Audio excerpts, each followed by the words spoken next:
جمعے کے دن درود و سلام پڑھنے کی بڑی برکتیں، بڑی فضیلتیں، بڑی عظمتیں ہیں۔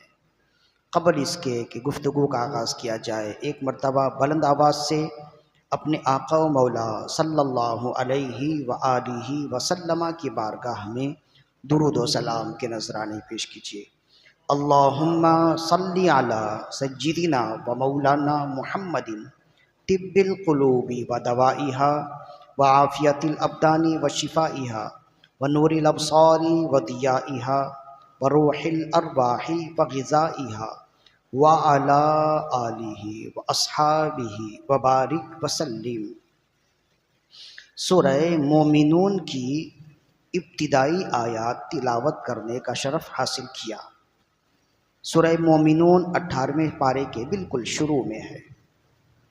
ان ابتدائی آیات میں اللہ تعالیٰ نے ارشاد فرمایا والذین هم لاماناتہم وعہدہم راعون والذین هم علی صلواتہم یحافظون۔ اصل میں یہ آیت شروع ہوتی ہے قد افلح المؤمنون سے، کہ ایمان والے فلاح پا گئے۔ اور پھر ایمان والوں کی نشانی کیا ہے؟ ان تمام نشانیوں کو، جو بڑی بڑی نشانیاں ہیں، ان نشانیوں کو، ان علامات کو بیان کیا گیا۔ ایمان والوں کی انہی علامات میں سے ایک علامت یہ بیان کی گئی والذین هم لاماناتہم وعہدہم راعون، کہ ایمان والے وہ ہیں جو اپنی امانتوں کا اور اپنے عہد کا خیال کرتے ہیں، اپنی امانتوں کی اور اپنی عہد کی حفاظت کرتے ہیں۔ اور پھر فرمایا والذین هم علی صلواتہم یحافظون، ایمان والوں کی ایک اور بڑی علامت یہ ہے کہ وہ اپنی تمام تر نمازوں کی حفاظت کرتے ہیں۔ اور پھر فرمایا کہ اوپر اہل ایمان کی جو علامات بیان کی گئی ہیں، یہی اہل ایمان ہیں، حقیقی معنوں میں ایمان والے یہی ہیں۔ اور فرمایا اولئک هم الوارثون، یہی لوگ اصل میں وارث ہیں۔ تو پھر سوال ہوا کہ وارث کس چیز کی وراثت انہیں ملی، یا یہ کس چیز کے وارث ہیں؟ تو فرمایا اولئک هم الوارثون الذین یرثون الفردوس هم فیہا خالدون، یہ جنت الفردوس کے وارثین ہیں اور یہ اس میں ہمیشہ رہنے والے ہیں۔ تو ان تمام آیات میں اہل ایمان کی خاص خاص نشانیاں اور علامات بیان کی گئی ہیں، جس پر ائمہ مفسرین نے تفصیل سے گفتگو فرمائی، کلام کیا اور صفحات کے صفحات لکھے۔ انہی علامات میں سے ایک علامت کا ذکر آج ہم نے کرنا ہے، اور وہ ہے والذین هم لاماناتہم وعہدہم راعون۔ اللہ تعالیٰ نے ارشاد فرمایا اہل ایمان وہ ہیں جو اپنی امانتوں کی حفاظت کرتے ہیں اور اپنے عہد کی حفاظت کرتے ہیں۔ امانت تو سمجھ گئے، عہد سے مراد ایک معنی عہد کا تو وعدہ ہے، تو معنی ہوگا کہ اہل ایمان وہ ہیں جو اپنی امانتوں کی بھی حفاظت کرتے ہیں اور وعدوں کی بھی حفاظت کرتے ہیں، اپنے وعدوں کو پورا کرتے ہیں۔ جو عہد ہو، جو آپس میں ایک دوسرے کے ساتھ معاہدے ہو جائیں، ان معاہدوں کا خیال کرتے ہیں۔ اور اس کا ایک دوسرا معنی یہ ہے کہ عہد سے مراد عہدہ ہے، تو معنی ہوگا کہ وہ لوگ اپنی امانتوں کا بھی خیال کرتے ہیں اور اپنے عہدوں کا بھی لحاظ رکھتے ہیں۔ تو امانت سے مراد بھی عہدہ ہے اور عہدے سے مراد بھی عہدہ ہی ہوگا، یعنی یہ اس کی تاکید ہو جائے گی۔ تو اگر یہ معنی لیا جائے جو کئی مفسرین نے لی ہے کہ اہل ایمان وہ ہیں جو اپنی امانتوں کا بھی خیال کرتے ہیں اور انہیں جو عہدہ دیا جائے وہ ان عہدوں کا لحاظ رکھتے ہیں، ان عہدوں کا حق ادا کرتے ہیں، تو پھر بات یہ آئے گی کہ ہر شخص کو کوئی نہ کوئی عہدہ ملتا ہے، اور صحیح معنوں میں مسلمان وہی ہے جو اپنے عہدے کا حق ادا کرے۔ ہر شخص کہیں نہ کہیں جا کر عہدے دار ضرور ہے، اسی لیے رسول اللہ صلی اللہ علیہ وآلہ وسلم نے ارشاد فرمایا کلکم راعٍ وکلکم مسئول عن رعیتہ او کما قال، فرمایا تم میں سے ہر ایک نگران ہے، تم میں سے ہر ایک عہدے دار ہے، ہر ایک نگران ہے، اور تم میں سے ہر ایک سے اس کی نگرانی اور اس کے عہدے کے بارے میں سوال کیا جائے گا۔ کسی کو دنیاوی عہدہ ملے تو اس عہدے کے بارے میں بھی سوال کیا جائے گا، اور کسی کو دینی عہدہ ملے اس سے اس عہدے کے بارے میں بھی سوال کیا جائے گا۔ ایسا دنیا میں کوئی شخص نہیں ہے جس کے پاس عہدہ نہ ہو، ہر ایک اپنے ماتحت کے ساتھ ہی ہوتا ہے۔ کوئی اگر کوئی عہدہ نہ بھی رکھے تو باپ ضرور ہے، تو باپ ہونا بھی ایک عہدہ ہے، وہ اپنے گھر کا نگران ہے، اس سے اس کی بیوی کے بارے میں پوچھا جائے گا، اس کی اولاد کے بارے میں پوچھا جائے گا کہ تم نے ان کا حق ادا کیسے کیا، اور اگر نہ کیا تو کیوں نہ کیا، یہ اس سے پوچھا جائے گا۔ تو ہر شخص عہدے دار ہے، اور صحیح معنوں میں مسلمان وہی ہے جو اپنے عہدوں کا خیال کرے، اسے جو ذمہ داری دی گئی ہے اس ذمہ داری کا لحاظ رکھتے ہوئے کام کرے۔ اسی عہدے کو اور اسی بات کو احساس ذمہ داری کہتے ہیں۔ جس انسان کے اندر سے احساس ذمہ داری ختم ہو جائے اس میں اور جانور میں کوئی فرق نہیں ہے، اور جس کے اندر احساس ذمہ داری آ جائے وہ دنیا میں بھی قابل اعتماد انسان ہوتا ہے اور آخرت میں بھی سرخرو ہوتا ہے۔ اسی وجہ سے ہمارے اکابرین احساس ذمہ داری سے ڈرا کرتے تھے۔ وہ بہت ہی مشہور مقولہ ہے نا حضرت عمر بن خطاب رضی اللہ عنہ کا، کہتے ہیں حضرت عثمان غنی رضی اللہ عنہ نے دیکھا سخت دھوپ ہے، اور حضرت عثمان غنی رضی اللہ عنہ اپنے خیمے میں ہیں، اور خیمے سے چادر ہٹا کر دیکھا تو لو کی ہوا چل رہی ہے، گرم ہوا چل رہی ہے، چادر فوراً آپ نے ڈال دیے کہ ہوا اندر نہ آئے۔ اچانک دیکھا کہ دور سے کوئی آتا ہوا نظر آ رہا ہے، دور سے معلوم نہ ہوا کہ کون ہے لیکن کوئی ہے جو آ رہا ہے، تو آپ نے چادر ڈال دی ہے کہ تھوڑی دیر بعد چادر اٹھا کر دیکھوں یہ کون ہے جو اس قدر سخت دھوپ میں بھی گرمی میں کہاں سے کہاں جا رہا ہے، اسے چاہیے تھا تھوڑا آرام کر لیتا، جب شام کا وقت ہو، جب سورج ڈھل جائے جب وہ چلتا۔ تھوڑی دیر بعد جب چادر اٹھا کر دیکھا تو سامنے امیر المؤمنین اسلام کے دوسرے خلیفہ حضرت عمر بن خطاب رضی اللہ عنہ ایک اونٹ کو تھامے ہوئے جا رہے ہیں۔ انہوں نے آواز دی یا امیر المؤمنین اتنی گرمی ہے، ایسی سخت دھوپ ہے، تھوڑی دیر آرام کر لیں، تو آپ نے فرمایا نہیں یہ صدقے کا اونٹ ہے، یہ چھوٹ گیا تھا، تو اسے جب تک میں اس کی جگہ نہ چھوڑ آؤں میں آرام نہیں کر سکتا۔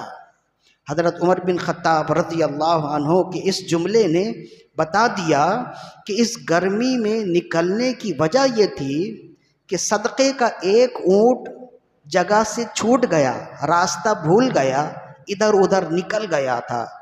امیر المؤمنین نے جب تلاش کیا اور صدقے کا ایک اونٹ گم پایا تو اسے تلاش کرنے کے لیے دن میں ہی نکل گئے، اور تلاشتے ہوئے کہیں دور وہ اونٹ ملا اور اسے لے کر اب اسے اس کی جگہ پہنچا رہے ہیں۔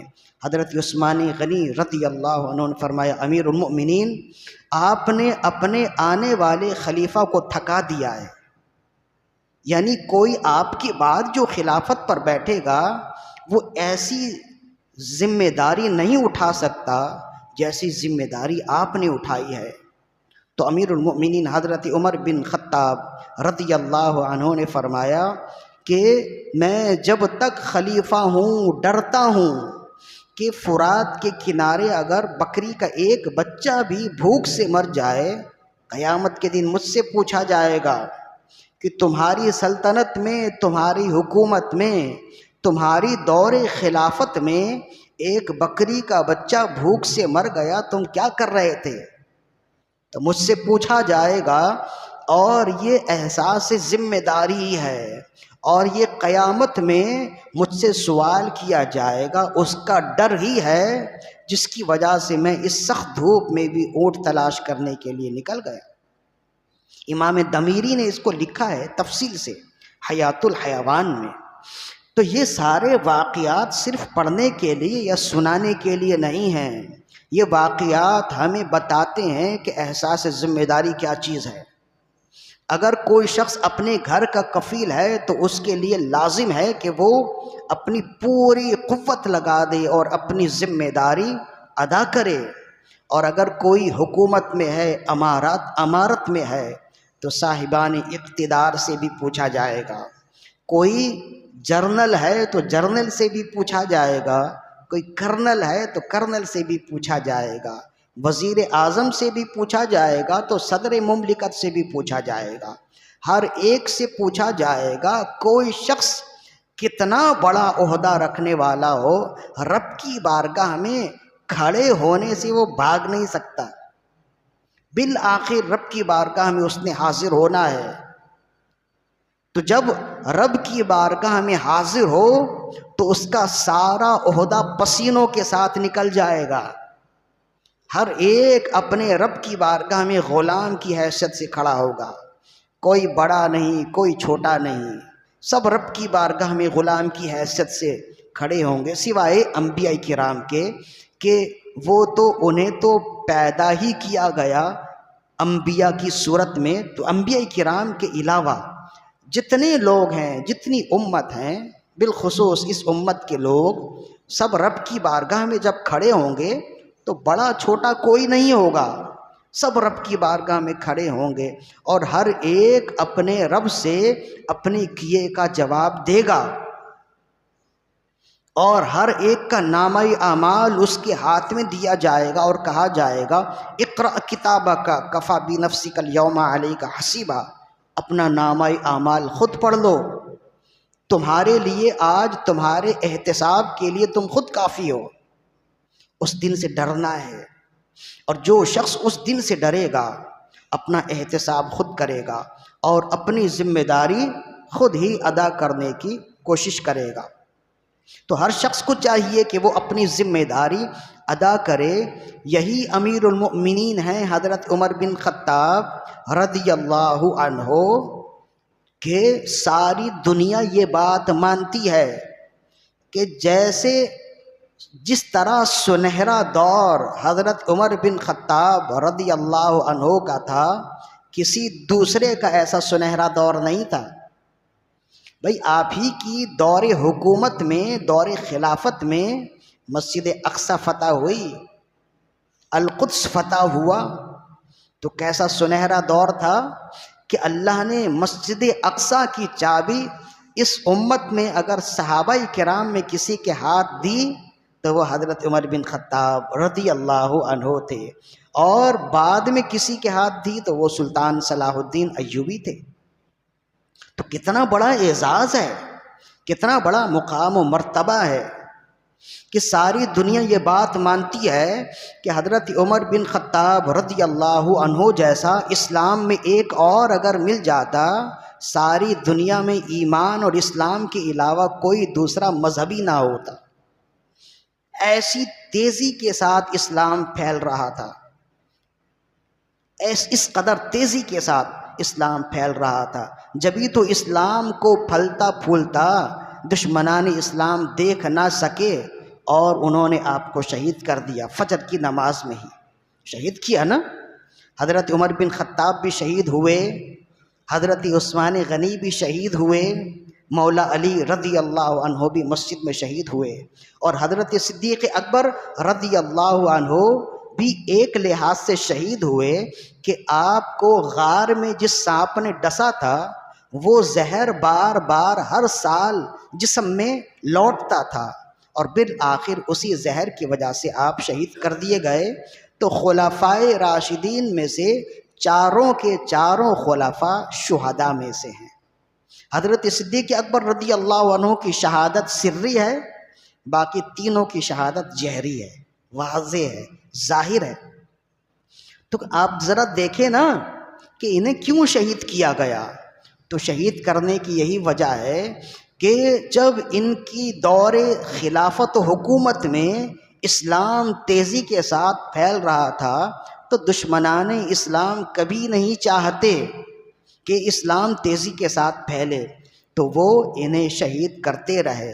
بالآخر چوتھے خلیفہ بھی شہید ہوئے، بالآخر چوتھے خلیفہ کے بعد امام حسن آئے، وہ بھی شہید ہوئے، بالآخر امام حسین بھی شہید کیے گئے۔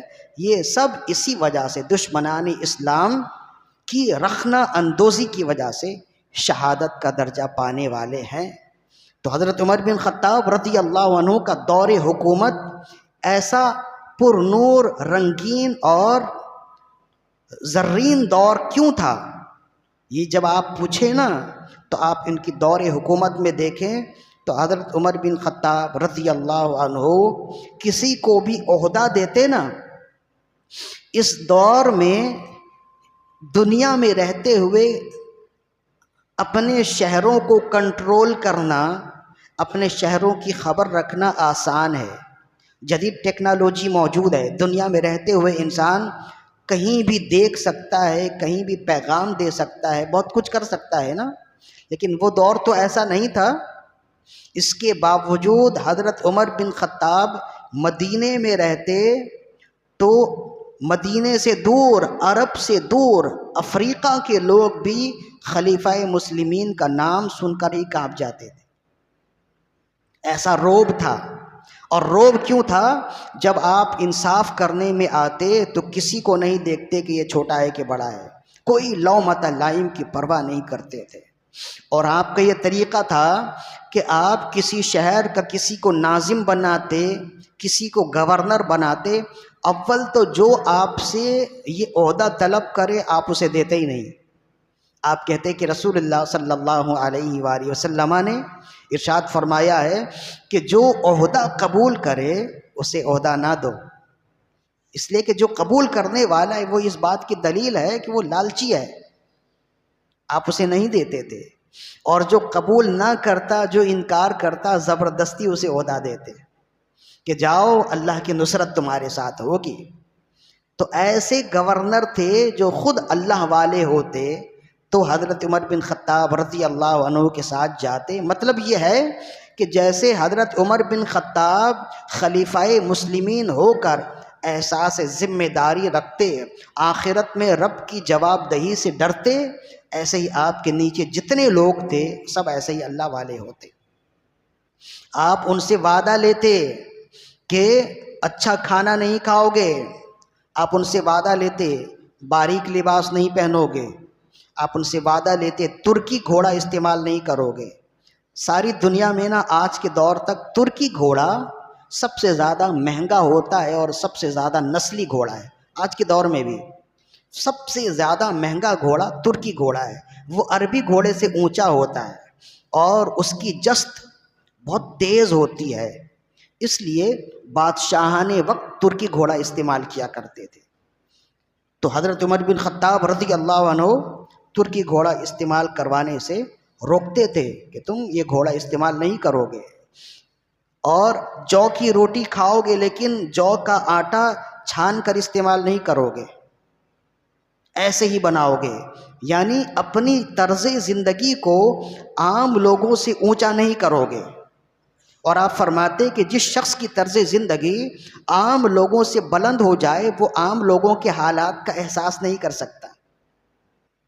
جو غریب ہوگا وہی غریب کا درد جانے گا، جو مظلوم ہوگا وہی مظلوم کی فریاد کو پہنچے گا، جو بھوکا رہ چکا ہوگا وہی بھوک کی شدت محسوس کر سکتا ہے، جو پیاس کی شدت پا چکا ہوگا وہی جانتا ہے کہ ایک گھونٹ پانی کی قیمت کیا ہے۔ اس لیے آپ اپنے ماتحتوں سے یہ وعدہ لیتے تھے، اور جب آپ انہیں چھوڑنے جاتے نا تو کافی دور تک ان کے ساتھ جاتے اور کہتے دیکھو میں تمہیں ان کا گورنر بنا رہا ہوں، مسلمانوں کی کھال اتارنے کے لیے نہیں، ان سے دھونس دے کر ڈرا کر پیسے لینے کے لیے نہیں، میں تمہیں ان کا حاکم بنا رہا ہوں فقط اس لیے تم ان کے درمیان میں کتاب و سنت کے مطابق اچھے فیصلے کرو گے، اور جو تمہارے سامنے آئے گا کوئی مظلوم آئے گا مظلوم کی امداد کرو گے، اور تم اس سے یہ وعدہ کرو تو یہ وعدہ کر کے جاتے۔ اور اگر معلوم ہو کہ کسی نے وعدہ خلافی کی ہے تو متقی ہندی نے کنز العمال میں لکھا، فرماتے ہیں کہ ہر سال حج کے موقع پر امیر المؤمنین حضرت عمر بن خطاب رضی اللہ عنہ خطبہ دیتے، ظاہر ہے کہ آپ امیر المؤمنین تھے تو آپ ہی خطبہ دیتے، پوری دنیا آئی ہوئی ہوتی، وہاں آپ بالکل کھل کے اعلان کرتے، کسی کو کوئی بھی شہر سے رہنے والا ہو اگر میرے ماتحتوں کے حوالے سے کوئی شکایت ہے، میرے ناظمین کے حوالے سے، میرے گورنر کے حوالے سے کسی کو کوئی شکایت ہے کھل کے بولے، آج اس کے لیے کوئی ڈر کی بات نہیں ہے۔ تو جو بول دیتا تو پھر اس ناظم کا خیر نہیں ہے، اس گورنر کی خیر نہیں ہوتی۔ تو کسی نے کہا کہ کوفہ میں آپ نے جسے منتخب کیا ہے تو وہاں جا کر انہوں نے اپنی طرز زندگی بدل لیا ہے، اب تو وہ ہم سے ملتے ہی نہیں۔ کہا کہ کیوں نہیں ملتے؟ کہا وہاں انہوں نے اپنی ایک الگ حویلی بنا لی ہے اور دروازہ لگا دیا ہے، دروازے میں ایک دربان بٹھا دیا ہے، وہ کسی کو اندر جانے ہی نہیں دیتا۔ آپ کہتے ہیں کہ کسی کو کوئی مسئلہ ہو تو میرے گورنر سے رابطہ کرے، میں تو بہت دور ہوں لیکن وہ میرا ہاتھ ہے، وہ میری آنکھ ہے، وہ میرے کان ہیں، تم ان کے پاس جاؤ گے تو گویا تم میرے پاس ہی آ گئے۔ لیکن وہاں کوفہ کے اس گورنر کا حال یہ ہے کہ وہ تو ہمیں اپنے قریب ہی نہیں آنے دیتے، اس لیے کہ انہوں نے دروازہ بنایا ہوا ہے۔ حضرت عمر بن خطاب رضی اللہ عنہ نے جب یہ سنا تو آپ بہت جلال میں آئے، اس لیے کہ آپ اپنے گورنر سے جب آپ گورنری کا عہدہ دیتے نا یہ بھی وعدہ لیتے تھے کہ تم اپنے دربار میں دربان نہیں رکھو گے اور دروازہ نہیں رکھو گے، تاکہ جس وقت کوئی سائل آنا چاہے بلا جھجک آ جائے، خواہ رات ہو خواہ دن ہو، کوئی دربان نہیں ہوگا، دربان کیا دروازہ بھی نہیں ہوگا۔ تو یہ وعدہ دے کر بھیجتے تھے۔ ایسے ہی تھوڑی ہم انہیں امیر المومنین کہتے ہیں، ان کے دور کو اسلام کا سنہرا دور کہتے ہیں۔ آج تو دروازہ نہیں دروازے ہوتے ہیں۔ تو جب آپ نے یہ سنا کہ انہوں نے دروازہ رکھا ہے بنا لیا اور دروازے کے ساتھ ساتھ دربان بھی رکھ لیا ہے، آپ جلال میں آئے۔ اسی وقت ایک صحابی حضرت محمد بن مسلمہ جو صحابی رسول ہیں اور یہ ایسے اپنے عہدے کے بالکل پابند تھے، امیر المؤمنین انہیں جس کام کے لیے بھیجیں تو وہ بغیر کیے آتے نہیں تھے۔ حضرت محمد بن مسلمہ بڑے زبردست صحابی تھے، شام کی فتوحات میں بھی بڑا کردار ان کا رہا۔ تو یہی تو ہم کہتے ہیں نا کہ صحابہ کرام کو پڑھیں تاکہ ان کی محبت دل میں آئے، ایک جواں مردی آئے۔ یہ PSL دیکھنے سے کیا ہوگا؟ اگر کرکٹ میچ سے وقت مل جائے تو صحابہ کرام کو پڑھیں، سنیں، علماء کو سنیں۔ PSL دیکھو گے تو سوائے کھیل کے تمہیں اور کچھ نہیں ملے گا، لیکن صحابہ کرام کو پڑھو گے دل میں ان کی محبت آئے گی اور دل میں اسلام کی عظمت آئے گی، اور تمہیں معلوم ہوگا کہ اسلام کھیل کود کا نام نہیں ہے، اسلام ایک مکمل ضابطۂ حیات ہے جو اس انسان کو غیرت مند بناتا ہے، انسان کو پلپلا نہیں بناتا، انسان کو طاقتور بناتا ہے، بالخصوص مسلمان کو طاقتور بناتا ہے، جواں مرد بناتا ہے، اور دشمن کی آنکھوں میں آنکھیں ڈال کے بات کرنے والا جرت مند بناتا ہے۔ تو حضرت محمد بن مسلمہ رضی اللہ عنہ کو آپ نے حکم دیا جاؤ کوفہ۔ یہ ایسا نہیں ہے کہ یہاں سے اگلی گلی میں کوفہ ہے، کئی دنوں کا سفر ہے۔ حضرت عمر بن خطاب رضی اللہ عنہ نے ان سے کہا جاؤ کوفہ، اور جا کر کوئی بات نہ کرنا ان سے، اور سب سے پہلے جانا اور ان کا دروازہ جلا دینا، اور انہیں وہ جس حال میں بھی ہوں اسی وقت لے کر آ جانا۔ حضرت محمد بن مسلمہ رضی اللہ عنہ سفر در سفر کرتے کرتے کوفہ پہنچے، رات کا وقت ہو گیا۔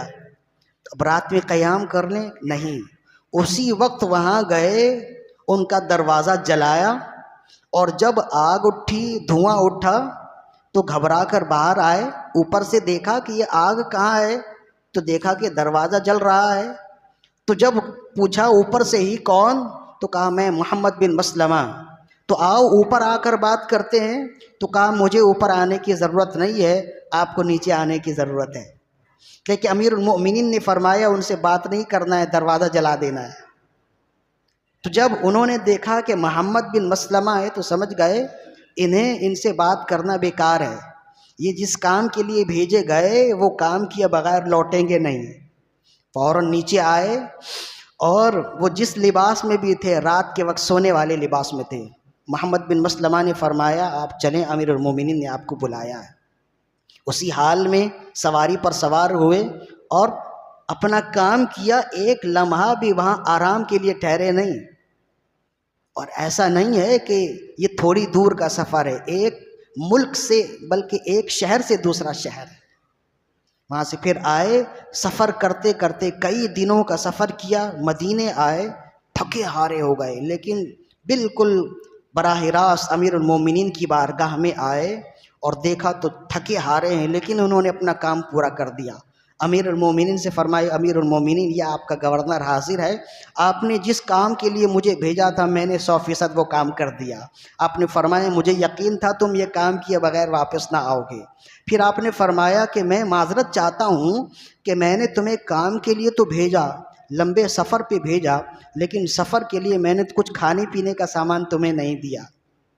تو اس کی وجہ یہ ہے کہ ابھی رسول اللہ صلی اللہ علیہ وسلم کی امت خود بھوکی پیاسی ہے، ابھی تم سے زیادہ ان غریبوں کے بھوک کی مجھے ان غریبوں کی بھوک کا احساس ہے، لہذا اس وجہ سے میں نے رخت سفر تمہیں نہیں دیے کہ اگر میں تمہیں کچھ رخت سفر دے دوں تو غریبوں کا بھوک ایسے کا ایسے ہی رہ جائے گا۔ تو انہوں نے عرض کی کہ امیر المومنین مجھے احساس تھا کہ آپ نے اگر مجھے رخت سفر نہیں دیا تو اس میں بھی کوئی شرعی مصلحت ہوگی۔ آپ نے اس شخص کی طرف دیکھا، جلال بھری نظروں سے دیکھا، اور فرمایا مدینے کے دور سنگلاخ جگہ پر فلاں جنگل میں مجھے ملو، کھلی جگہ مجھ سے ملو۔ یہ کہہ کر آپ چلے گئے۔ محمد بن مسلمہ نے اس شخص کو اس جگہ چھوڑ دیا۔ امیر المؤمنین عمر بن خطاب رضی اللہ عنہ اس شخص کے پاس تھوڑی دیر میں پہنچے، کھلی جگہ پر، اور پہنچنے کے بعد 100 بکریوں کا ریوڑ اسے دے دیا، اور فرمائے اپنا لباس اتارو اور یہ ٹاٹ کا لباس پہنو، اور بکریاں چراؤ، بکریوں کو پانی پلاؤ، اس لیے کہ جو شخص امت کا درد نہ جانے وہ امت پر حکومت کرنے کے قابل نہیں، جانوروں پر حکومت کرنے کے قابل ہے۔ جب وہ پانی پلا رہے تھے امیر المومنین نے فرمایا تھک گئے؟ امیر المومنین بہت تھک گیا۔ فرمایا اور کتنا عرصہ جیو گے؟ تم نے اپنی حویلی بنا لی، اپنی شان و شوکت اور طرز زندگی مسلمانوں کی طرز زندگی سے اونچا کر لیا، تم سمجھتے تھے کہ ہمیشہ یہیں رہنا ہے، رب کی بارگاہ میں جواب دہی کے لیے حاضر نہیں ہونا ہے؟ پھر یہ آیت تلاوت کی، افحسبتم انما خلقناکم عبثا وانکم الینا لا یرجعون، کیا لوگ یہ سمجھتے ہیں کہ ہم نے انہیں یوں ہی پیدا کر دیا اور رب کی بارگاہ میں انہیں لوٹنا نہیں ہے؟ فرمائے کتنا عرصہ رہو گے؟ تم نے اپنی طرز زندگی لوگوں سے کیوں بدلی؟ میں نے تو تم سے کہا تھا کہ دروازہ نہ رکھنا، تم نے دروازہ بنایا، دربان رکھ لیا۔ عرض کرنے لگے امیر المومنین دروازہ اس لیے رکھا تھا کہ اندر آواز آتی تھی بازار کے لوگوں کی، تو مجھے فیصلہ سننے میں، مقدمہ سننے یا فیصلہ کرنے میں دشواری ہوتی تھی، اس وجہ سے میں نے دروازہ رکھا۔ تو آپ نے فرمایا دروازہ بھی رکھا، دربان بھی رکھا، جب تم دروازہ اور دربان رکھو گے تو مظلوم کیسے تم تک پہنچیں گے؟ مظلوم کی آواز یا ان کی رسائی تم تک کیسے ہوگی؟ تو معاذرت کرنے لگے، لیکن امیر المؤمنین حضرت عمر بن خطاب رضی اللہ عنہ نے دوبارہ انہیں عہدہ نہیں دیا۔ فرمایا جو اس طرح سے طرز زندگی اپناتا ہے جس کے دل میں امت کے لیے درد دل نہ ہو، وہ امت پر حکمرانی کے قابل نہیں، جانوروں پر حکمرانی کے قابل ہے۔ یہ ہے ہمارا دین، یہ ہے اسلام جو احساس ذمہ داری سکھاتا ہے۔ تو یہ تو ہم نے بڑوں کی احساس ذمہ داری بتائی ہے نا، ہر شخص کے لیے لازم ہے کہ اسے جو عہدہ دیا جائے وہ اپنے عہدے کا خیال کرے۔ اس دور میں جب کہ ساری دنیا میں افراتفری ہے، آپ جانتے ہیں، ہمارے لیے بھی لازم ہے۔ اب ہم حالت امن میں نہیں ہیں، ہم حالت جنگ میں ہیں، اور جو حالت جنگ میں ہوتے ہیں نا ان کی طرز زندگی عام طرز زندگی سے الگ ہونی چاہیے۔ خوب اللہ کی بندگی کیجئے، خوب نمازوں کا اہتمام کیجئے، اپنے ظاہر اور باطن کو سنواریے، نظریاتی مسلمان بنیے، اللہ کی اطاعت حد درجہ کرنے کی کوشش کیجئے، غفلت نہ کیجئے۔ یہ کھیل کود اسلام کا حصہ نہیں ہے، ان چیزوں سے اپنے آپ کو دور کیجئے، ناچ گانوں سے، اودھم بازیوں سے، بے حیائیوں سے، رات بھر جاگنے سے، رات بھر جاگ کر لڑکیوں سے باتیں کرنے سے، یہ اسلام کا طرز عمل نہیں ہے۔ بڑے تو بہرحال وہ تو یہ نہیں ہے، لیکن ہم اپنے نوجوانوں کا کیا کریں؟ انہوں نے اپنی زندگی یوں ہی بنا لی ہے کہ دن بھر اودھم بازیاں کرنا ہے اور رات بھر کسی سے فون میں بات کرنا ہے، کسی سے گفتگو کرنی ہے اور اپنی زندگی خراب کرنی ہے۔ نہ وہ رات میں نیند کے قابل رہے، نہ دن میں کام کے قابل رہے۔ کیا انہیں اللہ کی بارگاہ میں جواب دہی کے لیے حاضر نہیں ہونا ہے؟ ہر شخص نے حاضر ہونا ہے، اور یہ یاد رکھیے جو رب کی بارگاہ میں کھڑا ہو گیا تو رب اس سے سخت حساب لے گا۔ یہ دعا کیا کیجئے کہ رب اسے بے حساب بخش دے، لیکن اس کے لیے اپنا کردار بھی ادا کرنا ہے۔ آج ہم سب حالت جنگ میں ہیں، تو حالت جنگ میں مسلمان ایسے نہیں ہوتی جیسے ہم ہیں۔